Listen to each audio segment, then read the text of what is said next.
Hi folks, Nikki here from the Society of Witchcraft and Old Magic. Um, I've been thinking a lot lately about how I read so much, so many magic and occult books every year that it's kind of a shame that I don't review them for for others or just kind of give overviews of what they were like, what their benefits may be and stuff. So I'm going to try to start, and I'm going to do one right now that I just finished, and then hopefully make this more of a habit. I just finished reading Dream Divination Plants by Corinne Boyer. Actually, it's called Dream Divination Plants in the Northern European Tradition. It's a small book, not very long. I have here a lovely little hardcover version of it. Basically, in this book, the author, in the first half or the majority of it, she basically cites usages of documented folkloric attempts to do divination aided by plants using dreams. And most of these involve putting something under the pillow, and most or ingesting, but almost all of them are to divine one's spouse or love, which is interesting.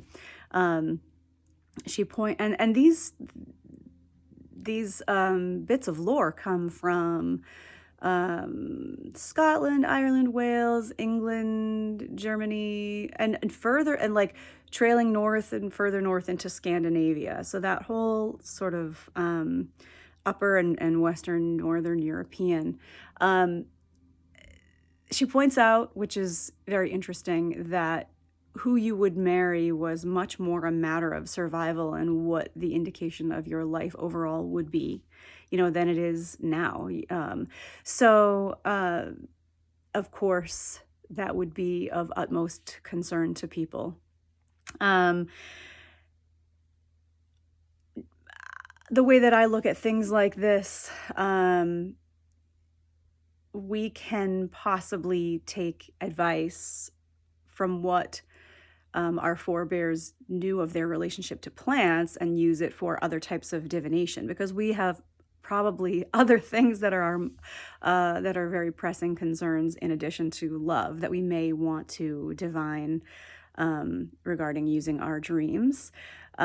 She does take sort of the second part of the book to talk about practical applications in the modern day a little bit, in a broad sense, ways for people to be able to make their dreaming practice a bit more robust, and how to understand the folklore through a more modern lens, which I think is necessary, because when you first start off reading it, it is, you can feel the generational and outdated nature of some of the thinking.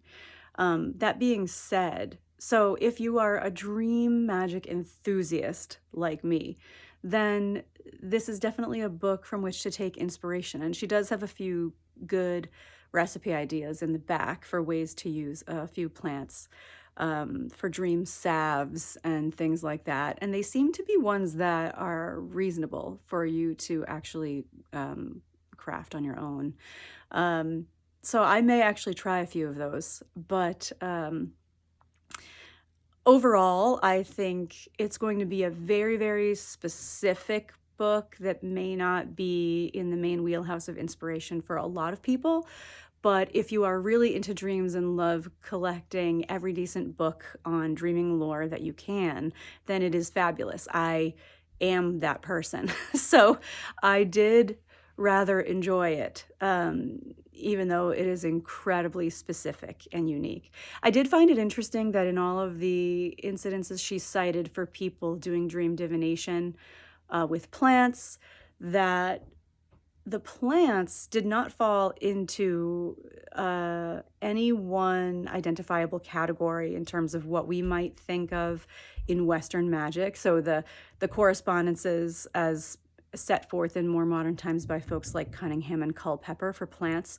Um, if we're looking at it that way, the plants listed fall into almost every planetary category, all of them, not just lunar. So that's interesting.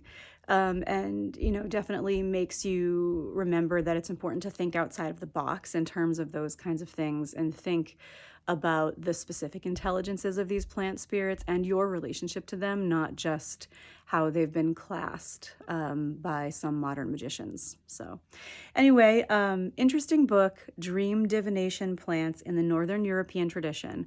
Well written. The author has a nice, intelligent but accessible voice. And it's a lovely little hardcover.